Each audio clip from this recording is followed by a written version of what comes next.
ಬೆಳಗಾವಿ ನಗರದ APMC police ಠಾಣೆ ವ್ಯಾಪ್ತಿಯ ಕುಮಾರಸ್ವಾಮಿ ಬಡಾವಣೆಯು ಈಗ ಕಳ್ಳರ ಪಾಲಿಗೆ ಸುಲಭದ ತಾಣವಾಗಿ ಮಾರ್ಪಟ್ಟಿದೆ. ಬಡಾವಣೆಯಲ್ಲಿ 2 ಕಳ್ಳತನ ಪ್ರಕರಣಗಳು ಕಂಡುಬಂದಿವೆ. ಪ್ರತಿ ಪ್ರಯತ್ನದ ನಂತರ ಕಾಳಜಿ ನಿಮಗೆ ಮತ್ತೆ ಶಕ್ತಿಯನ್ನು ತುಂಬುತ್ತದೆ. ಕಾಳಜಿಯಿಂದ ಪ್ಯಾಕ್ ಮಾಡಿದ ಶುದ್ಧ ನಂದಿನಿ ಹಾಲು. ನಂದಿನಿ. ಕೇವಲ 2 ತಿಂಗಳಲ್ಲಿ ಈ ಭಾಗದಲ್ಲಿ ಬರೋಬ್ಬರಿ 5 ಕಳ್ಳತನ ಪ್ರಕರಣ ಹಾಗೂ 4 ಕಳ್ಳತನದ ಯತ್ನ ಕೇಸ್ ನಡೆದಿರೋದು ಸ್ಥಳೀಯ ನಿವಾಸಿಗಳಲ್ಲಿ ತೀವ್ರ ಭೀತಿ ಹುಟ್ಟಿಸಿದೆ.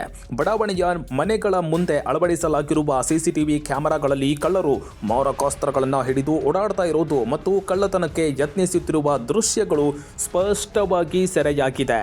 ಈ ಎಲ್ಲ ಆಧಾರಗಳನ್ನು ಪೊಲೀಸರಿಗೆ ನೀಡಲಾಗಿದ್ದರೂ ಆರೋಪಿಗಳನ್ನು ಪತ್ತೆ ಹಚ್ಚುವಲ್ಲಿ ಎಪಿಎಂಸಿ ಪೊಲೀಸರು ಫೇಲ್ ಆಗಿದ್ದಾರೆ ಅಂತ ಸಾರ್ವಜನಿಕರು ಆಕ್ರೋಶ ವ್ಯಕ್ತಪಡಿಸಿದ್ದಾರೆ. ರಾತ್ರಿ ವೇಳೆ ಬಡಾವಣೆಯಲ್ಲಿ ಪೊಲೀಸರ ಗಸ್ತು ಹೆಚ್ಚಿಸದೇ ಇರುವುದು ಕಳ್ಳರಿಗೆ ವರವಾಗಿ ಬಿಟ್ಟಿದೆ.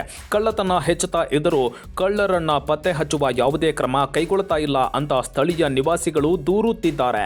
ಸರಣಿ ಕಳ್ಳತನಗಳಿಂದ ಬೇಸತ್ತಿರುವ ಸಾರ್ವಜನಿಕರು ಪೊಲೀಸ್ ಇಲಾಖೆ ತಕ್ಷಣವೇ ಎಚ್ಚೆತ್ತುಕೊಂಡು ರಾತ್ರಿ ಬೀಟ್ ವ್ಯವಸ್ಥೆಯನ್ನ ಬಿಗಿಗೊಳಿಸಬೇಕು ಮತ್ತು ಸಿಸಿಟಿವಿ ದೃಶ್ಯಗಳ ಆಧಾರದ ಮೇಲೆ ಕಳ್ಳರನ್ನ ಜೈಲಿಗಟ್ಟಬೇಕು ಅಂತ ಆಗ್ರಹಿಸಿದ್ದಾರೆ.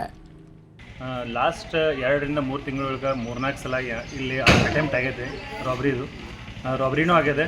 ನಂತರ ಈ ಓಣ್ಯಾಗ ಜಾಸ್ತಿ ಕಳ್ಳರು ಬರತ್ತಾರ. ನಾವು ರಿಪೋರ್ಟ್ ಮಾಡಿದ್ರೂ ಏನು ಆ್ಯಕ್ಷನ್ ಆಗ್ತಾಯಿಲ್ಲ. ನಂತರ ಇಲ್ಲಿ ಕಳ್ಳರಿಗೆ ನಾರ್ಮಲ್ ಈ ರೂಟ್ ಏನಿದೆ ನಾರ್ಮಲ್ ಆಗಿದೆ. ರಾಬ್ರಿ ಆದರೂ ಪೊಲೀಸಿಗೆ ಕಂಪ್ಲೇಂಟ್ ಮಾಡಿದ್ರು ಏನು ಆ್ಯಕ್ಷನ್ ಆಗ್ತಾಯಿಲ್ಲ.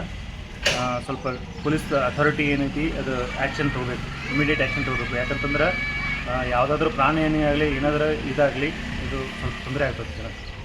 ಈಗ 2 ತಿಂಗಳಾಗ ಎಷ್ಟು ಸಲ ಬಂದ್ರಿ? 2 ತಿಂಗಳಾಗ 4ರಿಂದ 5 ಸಲ ಇಲ್ಲಿ ವಿಸಿಟ್ ಮಾಡ್ಯಾರ. ನಿಮ್ಮ ಕಡೆ ಎಲ್ಲ ನಮ್ಮ ಮನೆ ಬಾಜುಗೂ ರಾಬ್ರಿ ಆಗೈತೆ. ಇವತ್ತು ನಿನ್ನ ರಾತ್ರಿ ನಮ್ಮ ಮನೆಯೊಳಗೂ ಬಂದ್ಗ್ಯಾರ ಇದು ಮಾಡ್ಯಾರ, ಚೆಕ್ ಮಾಡ್ಕೊಂಡು ಹೋಗ್ಯಾರ.